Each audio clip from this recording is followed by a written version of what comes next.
Hello, my name is Joe, and welcome to my channel, Joe's Book and Movie Corner. It's been a little bit since I've made a video. I was a little busy over the Thanksgiving break. I was also a little bit sick for a few days there, but I'm back, and I have a tag video for you. This is the Reading Shifts tag, and I was tagged by Glenn at Glenn's Bookshelf, and this is a tag created by Hannah at Hannah Books. So let's go ahead and get started. And I'll be honest, I haven't even read these. I'm just diving right in. We're just getting my live unfiltered reaction here. All right, so number one, how has your reading developed over your lifetime? Do the kind of books that bring you the most pleasure now differ from the books you loved most earlier in your life? If you've seen big changes in your reading since you've matured, what might explain your changing interests?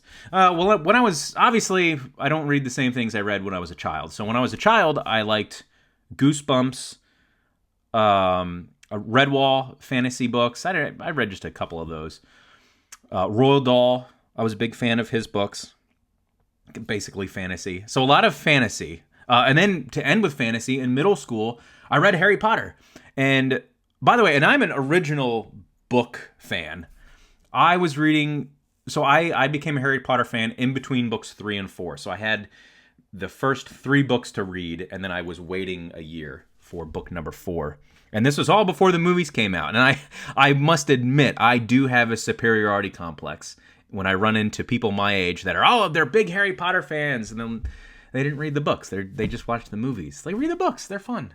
They're easy. Anyway, so a lot of fantasy. Well, with R.L. Stine, Goosebumps, my love of horror has stayed. I think right now, I have an interest in reading more Richard Lehman. I want to read more schlocky, trashy horror. So that has stayed. I still have an interest in fantasy, but really it's been replaced by science fiction. I read much more science fiction than fantasy now. Although I've discovered I like pulp fantasy and sword and sorcery, which in my opinion is probably better fantasy than epic fantasy because it's often not as bloated. I struggle with more contemporary bloated fantasy. There's just, the books are too long. It's like, and Dungeon Crawler Carl, I always call it out. End the series. End it. Then write something else.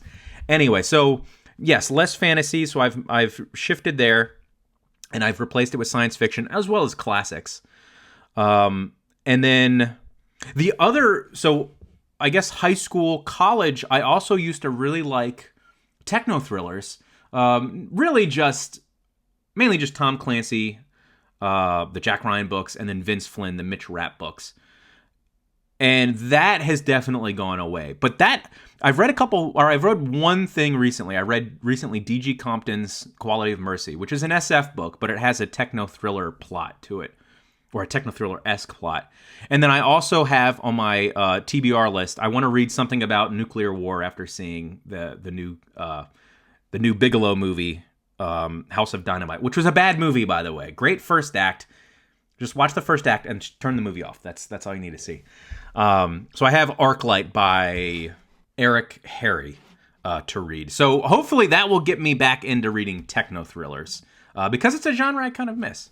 Number 2, do you find yourself choosing different kinds of books at different periods of the year? For example, do the seasons affect what you read for pleasure? Similarly, might you read very different books while on vacation? Well, to answer that last one, different books on vacation, not really. My 3 main genres are horror, science fiction, and classics. And in fact, on vacation, I'm reading classics because, if classics might be a little bit more difficult to read if it's something a little bit older, maybe from the 19th century. And on vacation, you have more time to really sit with the text, whereas something a little more contemporary is easier to read. You can read it maybe in shorter bursts, and it will keep your attention. So maybe I have a tendency to read classics on vacations. And then going back to, do the seasons or different periods of the year affect my reading? Not too much, although I do find that I like reading Tolkien in right now, kind of November, December, January, in the winter, fall and winter months. And also around this time of year, I find myself wanting to read World War II nonfiction. I'm almost done with An Army at Dawn. I would like to continue on with Rick Atkinson's trilogy, but I have, I don't know, I might not get to it in December, but we'll see. So overall, no, but a little bit. I like fantasy in the winter months, and I like World War II nonfiction. Number 3, do specific experiences in your life ever shape what you choose to read? For example, did you read obsessively about child rearing when your kids were little, about gardening as spring is about to begin, about the experience of grief when someone you loved died? Well, I mean, I gave an example. If I see a movie or some new subject has been brought to my attention, yeah, I do want to read a book on it. Maybe not obsessively. I do like variety when I read. So with after seeing House of Dynamite, it's like, man, I want to read something about World War III or nuclear war. So I've got Arclight. So I'll read that. I probably won't. I mean, I might want to read more techno thrillers, but that's probably going to be. There's a good chance that's going to be the only nuclear war, World War III book that I'm going to read. And I might follow it up with something similar about the end of the world. Maybe a horror book, maybe a zombie horror. That'll be kind of tied in mentally with a World War III book, because they're both kind of about the apocalypse and the end of the world. Just one's techno thriller, one is kind of fantasy horror. But will I go beyond that and keep reading book after book after book on the same subject? Probably not. Number 4, have there been any times in your life when circumstances have limited or changed your reading in some way? Perhaps caretaking responsibilities or a big move that made it hard to find as much time to read as you'd like, or personal illness that made it harder to concentrate, or maybe just long-term travel that might have limited your book choices. How do you deal with these circumstances? Yes. If just new people just pop up and out of nowhere seemingly, and you have a new member or a new person living in your household, that can take away from your reading time. Believe me. So yes, things like that will take away from your reading time. I haven't really had to deal with long-term travel, although if I am traveling, since I really have grown to love my e-reader, I'm relying on it more and more. If I'm traveling, it's like, okay, well, I don't want to take physical books. I just want to take the e-reader. And also, I read at night now. And my wife, I don't want to have the light turned on. So, last night this happened. I finished a book, and I was like, all right, my next book, I wanted to read Arclight. Do I read the physical book, or do I keep the light turned off and just pick something else on my Kindle? I went with something else on my Kindle. So, I mean, that's a small thing, but yeah, that's like your life affecting what you're reading. So yeah. Yeah, the big one is, though, if new people just start appearing inexplicably. How did this happen? Yeah, that can, and you have to, that's something you have to manage and take care of. Yeah, that affects your reading. Number 5. Oh, and just to go back to this, I do also get into just other kicks. I get into movie kicks in life. I'm not a big video gamer, but sometimes I want to play video games. Recently, I've been playing an old, it's not that old, but Call of Duty Modern Warfare 2019. I loved that game when it came out, and I just recently put it back on my PlayStation, so that's been taking up some time, and it's less time for reading in the evenings.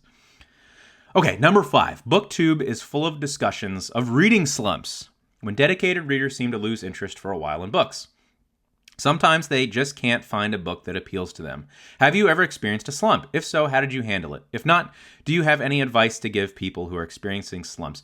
I used to experience slumps, but it wasn't a big deal. I wasn't on BookTube. I wasn't tracking what I was reading, so it's just, I'm not reading books now. I'm doing other things with my time.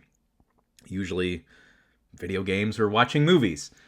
Now, since I've joined BookTube, I have little mini slumps where my reading slows, but I'm still reading. Or maybe I have a couple books where I just DNF a few in a row, but I'm still reading. So I think to deal with reading slumps, I think if you have a daily habit already established, that's going to just combat it naturally. Also, if you track what you read and you kind of like the idea of, maybe I'll make a video about this, if quantity is a goal for you and you like tracking what you're reading, that's going to motivate you to keep going. Although that could have the reverse effect. It could become a chore and that could cause a slump. So I don't know. But yeah, over the past couple of years, I've just had little mini slumps where I slow down, but I don't stop reading entirely. And then if I do experience a slump coming, I'll just take a night off of reading. Yeah, I did that a few nights ago. I just, you know what, I'm going to watch a movie, I'm going to play video games, I am not going to read. And yeah, it was nice. And then a day later, I was right back to it. Number 6. Booktubers also talk about book hangovers, when readers are so moved by a book that they find it difficult to move on to a new book. Have you ever felt this way? Yes, I have. And people who don't like brolit are going to roll their eyes right out of their skulls. So, and again, this was before I had daily habits, a daily reading habit, way before I was on BookTube. Sometimes I read a book and then I just take breaks from months-long breaks from reading. When I read Danielewski's House of Leaves, it kind of ruined reading for a while. I had a lot of fun with that book. People turn their noses up on that, but they really shouldn't. It's just a fun book.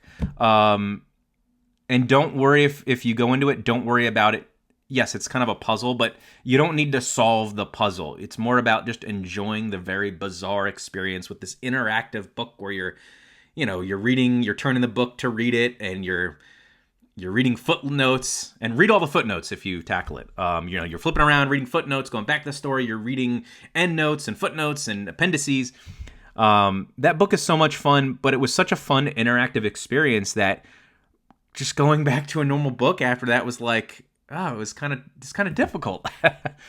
I will say that I tried reading Danielewski's next book, and it was not for me. His epic poem, Only Revolutions, where it's like two versions of the same poem. I didn't like it. So I like House of Leaves. I don't know if I like Danielewski as an author. I just write a normal book now. Just do a normal book. All right, number 7. Tell us about a few books that almost always work for you. Something that might have remained a favorite throughout your life despite any changing reading tastes. Something that always seemed to hit just the right spot when you need a lift, or perhaps some lifetime book hangover where the text will always be at the back of your mind. I don't reread a lot. And that rereading is just something new that I've tried. I'm rereading Lord of the Rings. I've reread Dune. I don't know. I guess only authors that I would keep coming back to. Stephen King's always fun to go back to, I think. Philip K. Dick is an author that I read a long time ago, and I've gone back to him. I can't really think of anyone else. Back in my mind, one book I do want to reread, Moby Dick. I don't remember a lot of that novel. That's a classic I read on a vacation. But when Ahab is blessing the spear, and he says it in Latin, but the translation is something like, I bless you not in the name of God, but in the name of Satan. That line has like seared itself into my brain. Again, it's in Latin. I don't remember the Latin. But that scene will always stay with me. Even though there's much of that book I don't remember. Also, another one I would say, it was another classic, War and Peace. That book is so massive, it's impossible to remember the entire thing. But the experience of reading that, I read it over a summer, pretty slowly. I think over a whole summer. And I remember little bits and pieces of it. The big scene I remember is the war scene where, I can't remember the character's name. One of the several main characters, and he's with the artillery battery. That scene has seared itself in my brain, and I will always remember it. I guess those are the ones that have stayed with me, and also maybe Dune. That's right around the time I read War and Peace. I also read Dune for the first time, and that I have reread. And I hope Lord of the Rings will be one of those ones that I always go back to. I'm now rereading it in its entirety for the first time. Number 8, tag people. I'll put some people down below, but if you're watching this, consider yourself tagged. But that is all for now. Thank you.